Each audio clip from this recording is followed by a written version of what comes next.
Jéhovah, Saint, Jésus-Christ, Saint, Saint-Michel, Saint, Dieu Tout-Puissant, Saint. bénis ta parole Amen. au nom de Jésus-Christ. Amen. Le thème de cette semaine est intitulé « La communication est le maillon qui vous relie à votre famille ». Jérémie chapitre 5, versets 5 à 10 sera notre texte de base. J'ai mis devant les fils de la maison des recabites des coupes pleines de vin Oui. et des calices, et je leur dis, buvez du vin. Buvez du vin. Mais ils répondirent, Oui. nous ne buvons pas de vin, car Jonadab, fils de Récab, notre père, nous a donné cet ordre. Vous ne boirez jamais de vin, ni vous, ni vos fils. Et vous ne bâtirez point de maison, vous ne sèmerez aucune semence, vous ne planterez point de vigne, et vous n'en posséderez point. Mais vous habiterez sous des tentes toute votre vie, afin que vous viviez longtemps dans le pays où vous êtes étrangers. Merci. Alléluia. Alléluia. Alléluia. Alléluia. Alléluia. Alléluia. Le thème de la semaine veut dire la communication est le maillon qui vous relie à votre famille. Nous allons souligner deux mots, communication et famille. Communication, le verbe communiquer veut dire mettre en commun. Vivant en société, l'homme communique beaucoup plus souvent qu'il ne le croit. Famille, ensemble des personnes unies pour un lien de parenté ou d'alliance, ou ensemble des générations successives descendant des mêmes ancêtres. D'où vient le thème « La communication est le maillon qui vous relie à votre famille ». Il y a trois sortes de communication. La communication orale, la communication corporelle et la communication par des canaux. En effet, le langage, qu'il soit oral ou corporel ou des canaux, permet d'informer ou de s'informer sur ce qui se passe autour de nous. Alléluia. Alléluia. Même pour parler avec les humains, Dieu aussi passe par ces trois moyens. Job chapitre 33, le verset 14 à 18. Dieu parle cependant tantôt d'une manière, tantôt d'une autre, et l'on n'y prend point garde. Il parle par des songes, par des visions nocturnes. Quand les hommes sont livrés à un profond sommeil, quand ils sont endormis sur leurs couches, alors il leur donne des avertissements. Merci. Alléluia. Alléluia. Dieu parle tantôt d'une manière, tantôt d'une autre. Voilà les trois moyens, oral, corporel et par les canaux. La communication a commencé depuis la création. Dieu est un communicateur dans le jardin d'Éden. Dieu a gardé Adam et Ève pas parce qu'ils ont des défauts de fabrication. Non, mais seulement pour pouvoir communiquer avec eux. Car communiquer est un échange verbal entre un locuteur et un interlocuteur dont il sollicite une réponse. Genèse chapitre 3, le verset 8. Alors ils entendirent la voix de l'Éternel Dieu qui parcourait le jardin vers le soir, et l'homme et sa femme se cachèrent loin de la face de l'Éternel Dieu. Merci. Donc Dieu venait le soir pour pouvoir communiquer avec eux. Le diable sait que tant qu'ils sont en communication avec Dieu, ils seront toujours en famille. Donc, le mieux est de les séparer. C'est ce qui se passe de nos jours dans les foyers chrétiens. Le diable et non Satan a tout fait pour pouvoir diviser les familles, a tout fait pour nous éviter de communiquer avec nos parents, avec nos enfants, etc.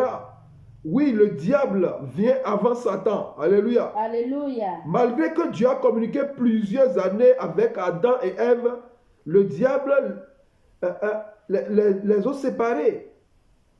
Ils sont séparés malgré qu'il a communiqué avec eux des années. Qu'en est-il d'une famille sans la communication? Nous ne pouvons rien faire sans la communication, car c'est en discutant que la lumière jaillit. Alléluia. Alléluia. C'est en discutant que la lumière jaillit. Celui qui ne communique pas avec les siens ne les aime pas. Car l'amour même, c'est la communication. On dit le Père, le Fils et le Saint-Esprit.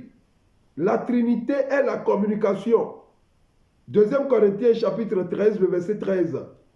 Que la grâce du Seigneur Jésus-Christ, que la grâce du Seigneur Jésus-Christ, l'amour de Dieu et la communication du Saint-Esprit soit avec vous tous. Voilà, raison pour laquelle Jésus n'a jamais sauvé ou guéri quelqu'un sans la communication. Il dit à l'autre, veux-tu être guéri? Ça nécessite une réponse. Il dit à l'autre, ou que veux-tu que je fasse pour toi? Luc chapitre 18, le verset 41. Il lui demanda, que veux-tu que je te fasse? Voilà, que veux-tu que je te fasse, oui. Il répondit, Seigneur, oui, que je recouvre la vue. Voilà Bartimée, dont la communication précède le miracle. Les parents doivent mieux communiquer avec leurs enfants pour éviter les conséquences du manque de communication au sein de la famille. Ne pas le faire cause des situations dangereuses et une destruction individuelle et familiale. 2 Thessaloniciens chapitre 3, le verset 14. Et si quelqu'un n'obéit pas à ce que nous disons par cette lettre, oui, notez-le. Et n'ayez point de communication avec lui. Afin qu'il éprouve de la honte. Donc ça, la communication, on récolte la honte. Alléluia. Alléluia. Celui qui ne communique pas avec ses enfants les livre à Satan. 1 Roi chapitre 1, le verset 5 à 6. Celui qui ne communique pas avec ses enfants les livre à Satan. Adonijah. Mais David ne l'a jamais dit, ce que tu fais n'est pas bon. Adonijah est un enfant livré à lui-même. Un enfant qui est livré à lui-même, tôt ou tard, sera un instrument du diable. Alléluia. Alléluia. 1 Roi chapitre 1, le verset 5 à 6. Adonijah, oui, fils de Hakit, se laissa emporter par l'orgueil jusqu'à dire, c'est moi qui serai roi. Oui. Et il se procura un char et des cavaliers et 50 hommes qui couraient devant lui. Oui. Son père ne lui avait de sa vie fait une reproche. Voilà, son père ne lui avait fait de sa vie. En lui disant, pourquoi agis-tu ainsi? Voilà, pourquoi agis-tu? C'est-à-dire, la communication ne passait pas entre David et Adonijah. Alléluia. Alléluia. Voilà le résultat que ça donne. Il s'est levé contre son père. Voilà ce que ça amène tôt ou tard, ça, la communication. Le dialogue au sein de la famille est un grand défi de notre temps. Regardez aujourd'hui, l'on remarque que de nos jours, les parents passent leur temps devant le portable et des enfants sont cloués devant la télévision. Voilà ce qui constitue le scénario journalier des foyers chrétiens de nos jours, des foyers modernes. Le portable, l'Internet te font rapprocher quelqu'un qui est loin de toi, mais t'éloigne ceux qui sont près de toi, à côté de toi. Le téléphone, l'Internet te font rapprocher ceux qui sont loin de toi, mais garde la distance entre ceux qui sont proches de toi. Et c'est l'objectif du diable pour nos familles. C'est une stratégie qu'il met en place c'est-à-dire pour diviser la famille que nous constituons aujourd'hui. Pour diviser la famille et détruire la destinée de nos enfants.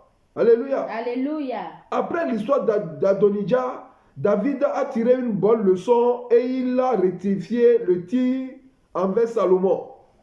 1 Roi chapitre 2, le verset 1 à 4. David approchait du moment de sa mort. Oui. Et il donna ses ordres à Salomon, son fils, en disant, je m'en vais par le chemin de toute la terre. Fortifie-toi et sois un homme. Oui. Observe les commandements de l'Éternel, ton Dieu, en marchant dans ses voies et en gardant ses lois, ses ordonnances, ses jugements et ses préceptes selon ce qui est écrit dans la loi de Moïse, afin que tu réussisses dans tout ce que tu feras et partout où tu te tourneras. Merci. Voilà la communication. Comme Dieu disait à Josué, que ce livre de la loi ne se loin point de ta bouche. Alléluia. Alléluia. Nous sommes déjà dans les vacances. D'autres parents payent des portables multimédia à leurs enfants. C'est bon d'entretenir les enfants, mais sans bien communiquer avec son enfant, c'est le livrer à Satan. Alléluia. Alléluia. D'autres laissent leur Wi-Fi aux enfants de 8 ans, de 12 ans, de 15 ans. Et les enfants consultent des sites malsains. Alléluia. Alléluia. Si pour les parents, l'essentiel, c'est de gagner de l'argent pour la famille et de réussir, pour le diable, c'est de gagner nos familles. Alléluia. Alléluia. Il ne faut pas oublier que tout cela, l'argent, la réussite, sont au détriment d'une bonne éducation au sein de la famille. Car Satan peut détruire tous ses biens par ses enfants mal polis. Alléluia. Alléluia. Par ses enfants non éduqués. Alléluia. Alléluia. La communication est le maillon, je dirais, essentiel pour l'évolution d'une famille. Le tout ne suffit pas d'avoir beaucoup d'enfants ou beaucoup de richesses. Non. Le plus important, c'est une bonne éducation. Car il est écrit dans Isaïe 54, verset 13, que tes fils seront disciples de l'Éternel. Tous tes fils seront disciples de l'Éternel. Et grande sera la prospérité de tes fils. Voilà, des serviteurs de l'Éternel. Sachez également qu'une bonne communication est un excellent moyen pour les enfants de partager leur joie et leur crainte avec leurs parents. Colossiens chapitre 3, le verset 20, écoutez Paul. Enfants, obéissez en toutes choses à vos parents. Obéissez en toutes choses à vos parents. C'est agréable dans le Seigneur. Merci, car cela est agréable dans le Seigneur. Comment peut-on obéir sans une communication? Impossible. Raison pourquoi Dieu communique avec nous chaque fois. La famille est une cour de justice qui ne chôme ni jour ni nuit. Je répète. La famille est une cour de justice qui ne chôme ni jour ni nuit. Alléluia. Alléluia. Voilà pourquoi nous devons communiquer avec nos enfants. En tant que premier conseiller de nos enfants, les parents doivent établir une bonne communication avec eux. Alléluia. Alléluia. C'est une approche qu'il ne faut pas négliger. Nous ne devons pas négliger. Sinon, l'éducation de nos enfants va fléchir. L'épanouissement de l'enfant dépend de la communication des parents. Le manque de communication peut mener à des situations irréparables dans une famille et dangereuses, des angoisses, voire des suicides aussi, voire des suicides de nos enfants. Proverbe chapitre 10, le verset 1. Un fils sage fait la joie d'un père. Oui. Et un fils insensé le chagrin de sa mère. Voilà. Comment l'enfant peut devenir sage? Mais ce n'est pas la communication. Nous devons communiquer les valeurs de Dieu à nos enfants. Trouver du temps libre pour passer du temps avec sa famille devient de plus en plus difficile de nos jours. On court derrière l'argent. Cependant, nous ne devrions pas considérer ce temps passé avec nos enfants comme un temps libre, mais plutôt l'apprécier comme une responsabilité à l'intégrer dans nos vies quotidiennes. Dans nos vies quotidiennes, nous devons le faire pour le bien de nos enfants. Alléluia. Alléluia. Car quand on n'a pas d'honneur, on n'a plus de famille. Alléluia. Alléluia. Celui qui n'a plus d'honneur n'a plus de famille. Colossiens chapitre 3, le verset 21. Père, n'irritez pas vos enfants. N'irritez pas vos enfants. De peur qu'ils ne se découragent. Alléluia. Alléluia. Père, n'énervez pas, n'irritez pas vos enfants pour ne pas les irriter. Par exemple, recevez un moment précis dans la journée pour parler avec sa famille, avec vos enfants. Alléluia. Alléluia. Peut-être l'heure du coucher, une période de temps passé avec la famille ou planifier des réunions familiales. Nous devons faire cela pour le bien, pour l'évolution de notre famille. Qui aime bien châtie bien, dit-on. Mais avant le châtiment, la communication doit venir. C'est-à-dire la communication doit précéder le châtiment. Le thème, nous pouvons diviser le thème en deux parties.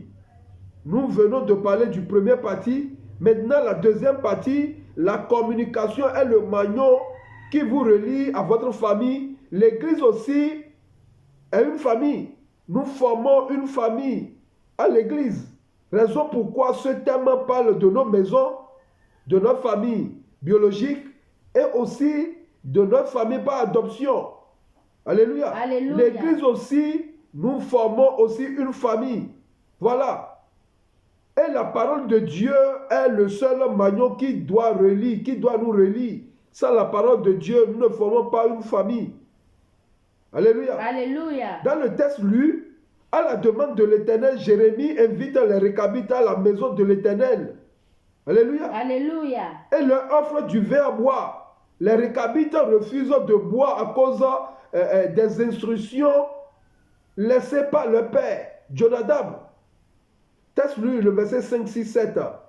Je mis devant les fils de la maison des Récabites des coupes pleines de vin et des calices, et je leur dis, buvez du vin. Buvez du vin. Mais ils répondirent, nous ne buvons pas de vin, car Jonadab, fils de Récab, notre père, nous a donné cet ordre, vous ne boirez jamais de vin. Vous ne boirez jamais de vin. Ni vos fils. De mon vivant ou après ma mort. Et vous ne bâtirez point de maison. Merci. Ils ont également refusé de construire des maisons, de semer une semence, de planter une vigne, ou même d'en posséder une. Alléluia. Alléluia. Les Récabites étaient obligés de vivre à Jérusalem à cause de l'avancée des Chaldéens. À cause de l'avancement des Chaldéens, aujourd'hui le péché court derrière nous. Nous devons vivre comme les Récabites, rester à Jérusalem, le lieu sanctifié, rester à Jérusalem, dans la sanctification. Nous devons faire comme les Récabites. Les Chaldéens sont derrière nous, le péché court derrière nous. Nous devons demeurer dans la sanctification, fuir le péché. Alléluia. Alléluia. Le verset 9. Nous ne bâtisons point de maison pour nos demeures. Oui. Et nous ne possédons ni vignes, ni champs, ni terre ensemencée. Oui. Alléluia. Alléluia. Le verset 10. Nous habitons sous des tentes et nous suivions et pratiquons tout ce que nous a prescrit Jonadab, notre père. Voilà l'avantage, les avantages de la communication. Voilà les avantages d'une bonne communication. Alléluia. Alléluia. Nous devons aller à l'école des Récabites. 1 Timothée chapitre 6, le verset 6 à 7. Nous devons nous contenter de ce que nous avons. Ne pas faire comme le monde.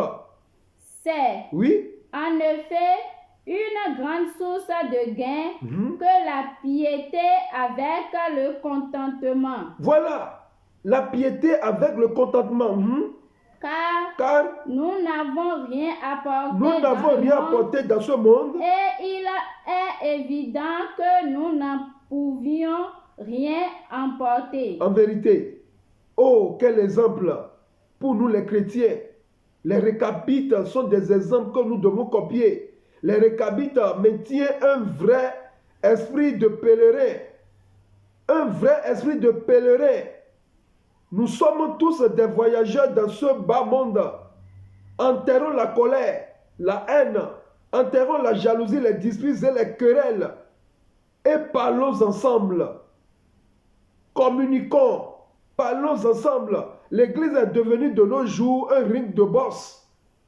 Que la paix de notre Seigneur soit sur nous. Amen. Nous devons savoir que la communication est un maillon qui nous relie à notre famille. Chers frères et sœurs en Christ, nous devons connaître l'importance de la communication. La communication vient du mot commun. Lorsque nous serons en communion, les miracles vont se produire au milieu de nous, à l'église, à la maison et au travail. Dieu ne sauve personne sans la communication. Communiquons partout pour sauver des vies. Soyez bénis. Amen. Au nom de notre Seigneur Jésus-Christ, Jéhovah, Jésus-Christ, Saint-Michel, Dieu Tout-Puissant, ta parole a été libérée. Bénis le cœur. Donne-nous une bonne communication. Donne-nous ton esprit. Amen. Au nom et à l'amour de notre Seigneur Jésus-Christ. Amen. Amen. Amen. Amen. Au nom de notre Seigneur Jésus-Christ. Alléluia. Alléluia. Alléluia. Alléluia. Alléluia. Alléluia. Alléluia.